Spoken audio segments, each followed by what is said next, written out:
রাইলস tube থেকে cotton bandage, surgical gloves, চিকিৎসা পদ্ধতিতে গুরুত্বপূর্ণ ভূমিকা পালন করে যেসব সরঞ্জাম, ওষুধের পর এবার কি তাতেও দুর্নীতি বাসা বেঁধেছে?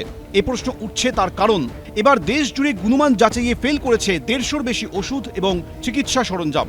ফের ভয় ধরানোর রিপোর্ট প্রকাশ করেছে central drugs standard control organization. সিডিএসকোর জানুয়ারি মাসের রিপোর্ট অনুযায়ী কেন্দ্রীয় ড্রাগ টেস্টিং ল্যাবের স্টেরিলিটি টেস্টে ফেল করেছে গুজরাতের একটি সংস্থা তৈরি রাইলস টিউব। একইভাবে কলকাতার কেন্দ্রীয় ড্রাগ ল্যাবে স্টেরিলিটি টেস্টে ফেল করেছে রাজস্থানের জয়পুরের সংস্থায় তৈরি কটন ব্যান্ডেজের পৃথক পৃথক নমুনা। হিমাচল প্রদেশের ল্যাবে স্টেরিলিটি টেস্টে ফেল করেছে চিকিৎসক স্বাস্থ্যকর্মীদের ব্যবহৃত সার্জিক্যাল গ্লাভস। রোগীর শরীরে তরল খাবার পৌঁছে দিতে রাইলস টিউব ব্যবহার করা হয়। এই ধরনের গুরুত্বপূর্ণ চিকিৎসার সরঞ্জামের ত্রুটি নিয়ে উদ্বেগে চিকিৎসক মহলের একাংশ।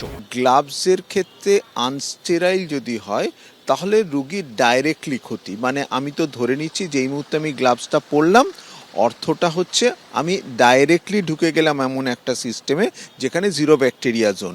কিন্তু গ্লাভস যদি কন্টামিনেটেড থাকে, আনস্টেরাইল থাকে, তাহলে রুগীকে আমার গ্লাভসের মাধ্যমে আমি ব্যাকটেরিয়াটা উপহার দিলাম। ব্যাকটেরিয়া যেগুলো আছে সেই ব্যাকটেরিয়াগুলো আরও ভয়ঙ্কর হয়ে উঠবে। শুধুমাত্র কন্টামিনেটেড হয়ে ইনফেকশন হবে তা নয়, নতুন নতুন ব্যাকটেরিয়া উন্ডের মধ্যে ঢুকবে। গ্লাভস তো আমরা ইউজই করি স্টেরিলিটি মেনটেন করার জন্য। স্টেরাইল গ্লাভস আমরা যে কারণে ইউজ করছি স্টেরিলিটি মেনটেন করার জন্য, তারা যদি স্টেরিলিটি চলে যায় তাহলে খুব মুশকিল। রাইস টিউবের ক্ষেত্রে স্টেরিলিটিটা অতটা ম্যাটার করে না, কারণ রাইস টিউব ইউজুয়ালি গলার মধ্যে দিয়ে পাকস্থলীর মধ্যে ঢোকে। কিন্তু সেক্ষেত্রেও যদি একদম কন্টামিনেটেড হয় তাহলে সেক্ষেত্রে পেটের অসুখ হওয়ার সম্ভাবনা আছে। সবচেয়ে বড় কথা, এগুলো যদি কোয়ালিটি খারাপ হয়, খুব খারাপ কোয়ালিটি হলো, ভালো করে স্টেরাইল করলো না, আপনি একটা রাইস টিউব পরালেন, সেটা ভেঙে গিয়ে পেটের মধ্যে ঢুকে রয়ে গেল।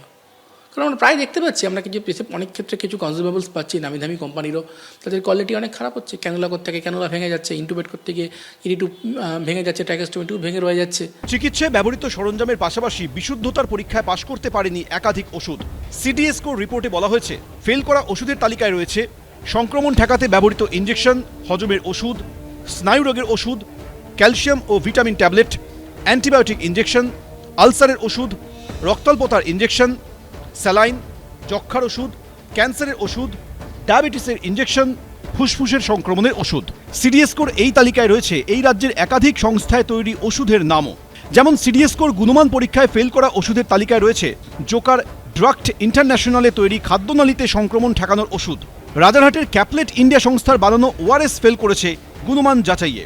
ফেল করেছে উত্তর 24 পরগনার মহিষপোতার স্কোয়ার ফার্মাসিউটিক্যালসের তৈরি অ্যান্টিবায়োটিক। এছাড়া বর্ধমান, মালদা ও হাওড়ার 3টি ওষুধের দোকান থেকে সংগ্রহ করা রক্তচাপ নিয়ন্ত্রণে রাখার ওষুধ, অ্যান্টিবায়োটিক ও স্নায়ুরোগের চিকিৎসায় ওষুধ ফেল করেছে রাজ্য ড্রাগ টেস্টিং ল্যাবে। সূত্রে খবর, এগুলোর মধ্যে কোনোটি জাল, কোনোটি আবার অন্য সংস্থার ব্র্যান্ড নেম জাল করে বাজারে বিক্রি হচ্ছিল। ফেলের তালিকায় রয়েছে একাধিক বিদেশি ওষুধও। ফেল করেছে সৌদি আরব থেকে ভারতে আমদানি হওয়া ওষুধ তৈরির উপাদান পলিইথিলিন গ্লাইকল। এই পেট্রোলিয়ামজাত উপাদানের মধ্যে থাকা ইথিলিন গ্লাইকল ও ডাই ইথিলিন গ্লাইকল দূষিত এবং তা অনুমোদিত মাত্রার থেকে বেশি পরিমাণে রয়েছে, যা অত্যন্ত ক্ষতিকারক। নতুন নমুনা পরীক্ষার পর এমনটাই রিপোর্ট দিয়েছে হায়দ্রাবাদের কেন্দ্রীয় ড্রাগ টেস্টিং ল্যাবরেটরি। এর পাশাপাশি ফেলের তালিকায় রয়েছে ফ্রান্সে তৈরি ডায়াবেটিসের ওষুধ নিওসর্ব। ইতিমধ্যেই এই সংক্রান্ত নির্দেশিকা কেন্দ্রের তরফে রাজ্য ড্রাগ কন্ট্রোলের কাছে পাঠানো হয়েছে। সন্দীপ সরকার, এবিপি আনন্দ। এবিপি আনন্দ, এগিয়ে থাকে, এগিয়ে রাখে।